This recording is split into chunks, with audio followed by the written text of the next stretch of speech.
L'évacuation des civils est-elle de fait terminée? Voyons les faits, rien que les faits. Voici les indispensables avec Quentin Berrichel. Bonsoir Quentin. Bonsoir David, bonsoir à tous. Alors peut-on dire que cette évacuation est sinon totalement achevée? Elle ne le sera sans doute jamais, mais quasiment achevée. Il semble qu'elle soit effectivement presque terminée. Ce matin, l'ONU annonce qu'1 million de personnes ont quitté leur foyer dans la bande de Gaza. On estimait qu'entre 1,1 et 1,2 million de personnes vivaient dans le nord de l'enclave. Il ne resterait donc aujourd'hui qu'une centaine de milliers de personnes à évacuer. L'ordre d'évacuation du nord de la bande de Gaza est toujours en cours, mais les dirigeants israéliens sont visiblement conscients qu'ils sont proches du but. L'appel avait été donné vendredi pour une durée initiale de 24 heures, mais il a été depuis régulièrement prolongé. Israël a même adressé un nouveau signal ces dernières heures en rétablissant l'approvisionnement en eau dans tout le sud de l'enclave, une façon d'encourager également les arrivées. En revanche, pas de rétablissement de l'électricité parce que c'est une ressource jugée trop stratégique pour les forces du Hamas. Alors est-ce qu'on sait où sont allées ces familles, ces civils? Eh bien, de toute évidence, vers le sud de l'enclave. La plupart en voiture. Regardez, c'est ce que nous montrent ces images depuis vendredi. Des familles entières, des grands-parents, des parents et des enfants dans un seul et même véhicule, parfois même sur le toit. Pour cela, ils ont emprunté 2 axes. L'autoroute, d'abord, qui traverse l'enclave du nord au sud, puis la route qui longe la mer, juste ici, vous le voyez, plutôt à l'ouest de l'enclave. Où sont-ils aujourd'hui, ces réfugiés? Eh bien, la très grande majorité est installée dans les grandes localités du sud.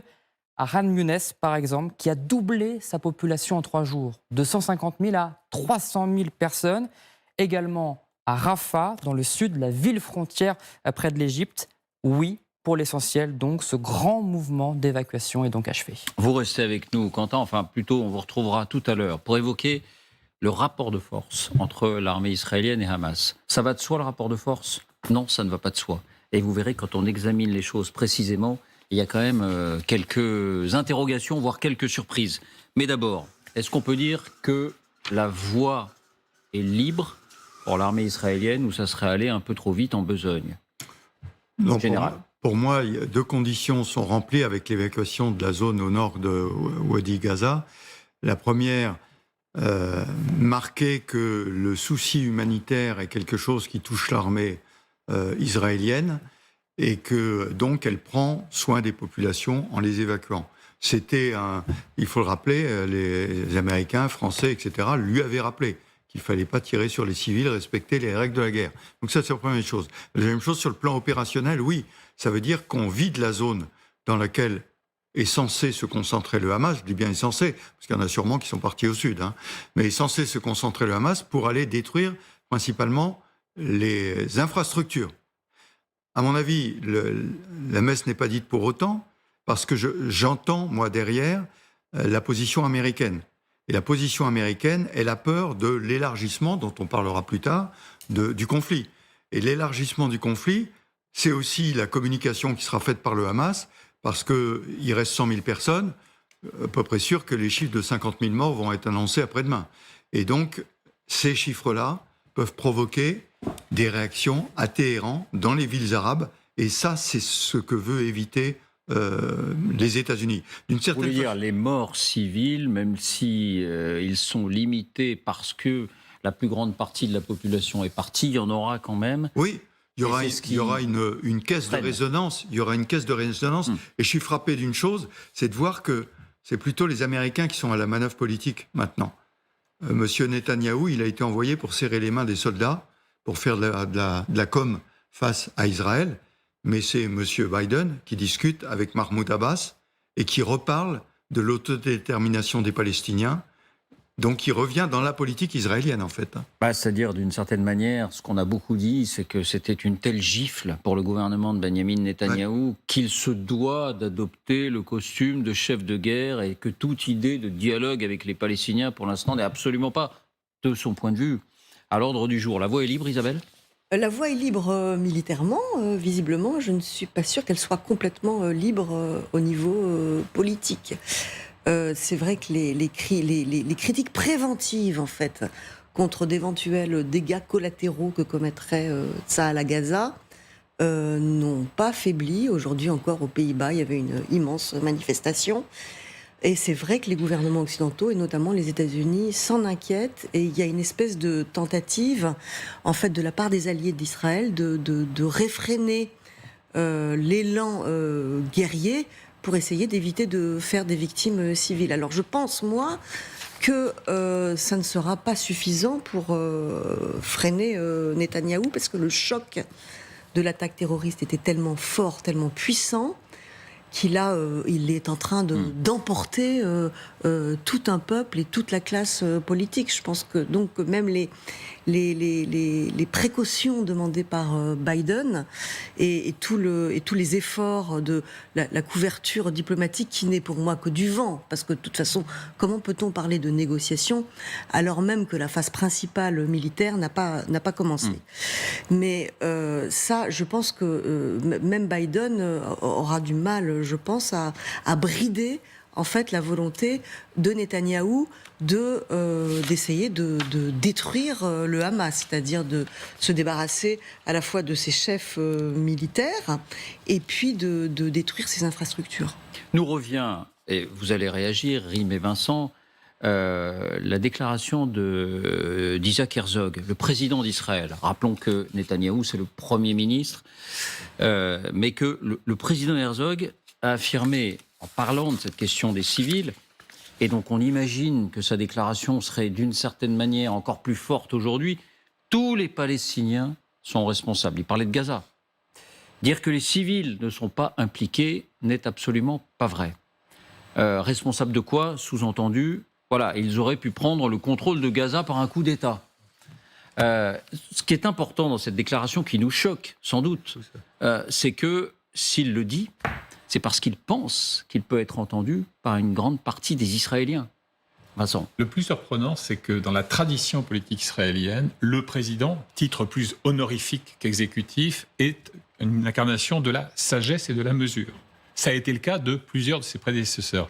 Or là, à l'inverse, il souffle sur les braises en énonçant en plus ce qui est une contre-vérité historique, c'est le concept de culpabilité collective. Imaginez que les Gazaouis, écrasés par le système totalitaire mis en place par le Hamas, peuvent se révolter, c'est dire grosso modo que les Russes auraient dû virer Poutine depuis des lustres. Mais vous voyez ce que disent les Ukrainiens sur les Russes ? Toute la nation russe est responsable de cette guerre. Sinon, messieurs et dames les Russes, descendez dans la rue et faites connaître votre opposition. Donc je trouve cette déclaration assez paradoxale. Et alors, j'en profite pour revenir très brièvement sur la question de la voie libre ou pas. Je vous la pose. Vous évoquiez. C'est d'une manière, c'est associé à ça. Oui, bien sûr. Alors, elle est peut-être libre militairement, Isabelle le disait. À mon avis, pas totalement, mais elle est minée. Elle est piégeuse, la voie. D'abord parce que imaginez qu'on puisse faire du sud de la bande de Gaza une sorte de sanctuaire où régnerait la quiétude de la Suisse romande, c'est quand même une fiction. N'oublions pas que Rafah, précisément, on l'évoquait avec Quentin à l'instant, Rafah a été bombardée.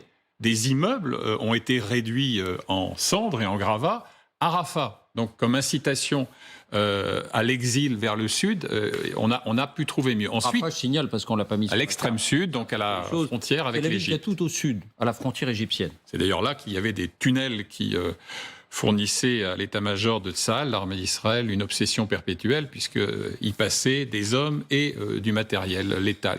Deuxièmement, on l'a dit aussi avec Quentin, tous les civils de la section nord de la bande ne vont pas partir. C'est-à-dire que le risque de victimes collatérales reste important. Puis ensuite, qu'est-ce qui va attendre Israël ? C'est pour ça que je disais voie libre militairement en partie. On peut être sûr qu'il y aura mines, pièges, tireurs embusqués, et souvenons-nous de ce réseau souterrain qui a été souvent évoqué, on y reviendra peut-être.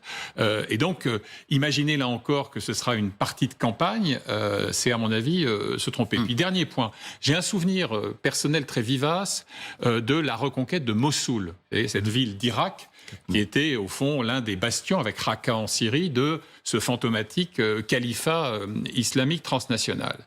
Et à l'époque, je m'en souviens, j'en ai parlé avec des responsables du renseignement militaire irakien, le ratio pour neutraliser 5000 combattants de l'État islamique, c'était 1 pour 20. C'est-à-dire qu'il a fallu 100 000 hommes et une très longue campagne pour venir à bout de ces 5000. Et là, je parle de Mossoul, qui était une ville étendue certes, mais qui n'a rien à voir avec la densité urbaine et l'entrelac de ruelles complexes à conquérir que constitue Gaza. On anticipe un peu sur le rapport de force et on y viendra en détail dans un instant. Mais Rym, est-ce que, d'abord, ça semblait un pari intenable?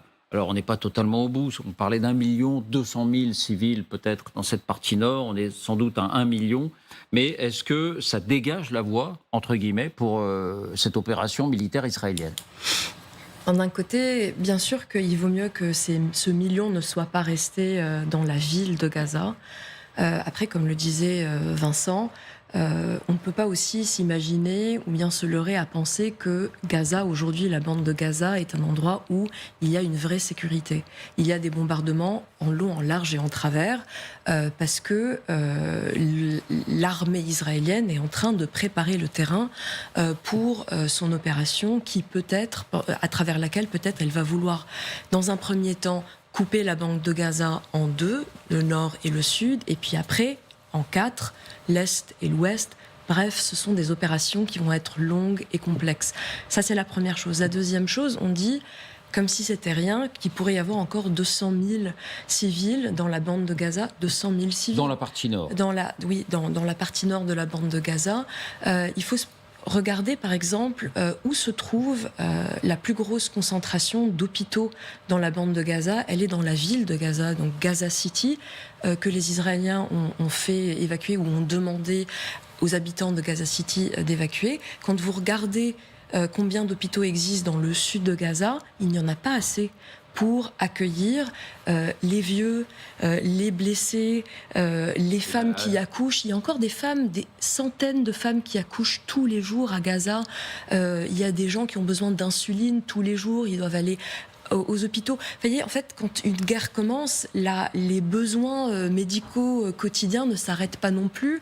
Et à Gaza, si en France on a du mal à trouver un généraliste, je peux vous dire qu'à Gaza, c'est encore plus difficile. Donc aller à l'hôpital, c'est encore plus quotidien. Donc il faut aussi garder ça en tête. Les gens qui ont pu partir sont les gens qui sont mobiles, qui ont une voiture, qui ont eu accès au fuel pour pouvoir prendre les 2 routes qui ont été sanctuarisées pendant quelques heures, parce qu'elle n'était pas sanctuarisée pendant toute la journée. Donc voilà. Après, c'est clair que la pression occidentale menée par les États-Unis, qui a été exercée sur Israël pour retarder l'opération dans Gaza, pour pouvoir permettre aux civils de sortir, a donné certains résultats, mais on voit aussi même la limite de ce que même les États-Unis peuvent faire. Vous vous rappelez, au début, les États-Unis demandaient des couloirs humanitaires pour faire sortir les gens qui veulent sortir de Gaza, pas seulement du nord de Gaza, notamment les binationaux. Mais j'y arrive. Et de faire rentrer l'aide humanitaire, donc l'eau, la nourriture qui reste pour le moment dans un blocus qui a été imposé à nouveau par l'armée israélienne. On en est arrivé au bout de 4 jours de négociations et de Blinken qui fait de la diplomatie dans son avion à faire tous les arrêts possibles dans tout le Proche-Orient. Aujourd'hui, il est arrivé peut-être à sécuriser la sortie, pas de tous les binationaux, mais des Américains. Il y a des Britanniques, des Français, des Allemands, de tout ce que vous voulez. Ça, c'est un. 2, quel est le message qu'on envoie que la vie des binationaux palestiniens vaut plus que la vie des juste palestiniens qui sont à Gaza. Ça va être un problème. Je le dis pourquoi ? Parce qu'on a la Russie de l'autre côté qui n'attend que ça. C'est du pain béni de pouvoir dire « Regardez le 2 poids 2 mesures des Occidentaux avec les pays du Sud, en Afrique, dans les pays arabes, etc. » C'est pour ça que ça a aussi été important pour les États-Unis et les autres, les Européens, de rappeler le droit international et aussi de parler de la sécurité des civils parce qu'ils ne peuvent pas ne pas le faire alors qu'ils l'ont fait pendant 1 an et demi pour l'Ukraine.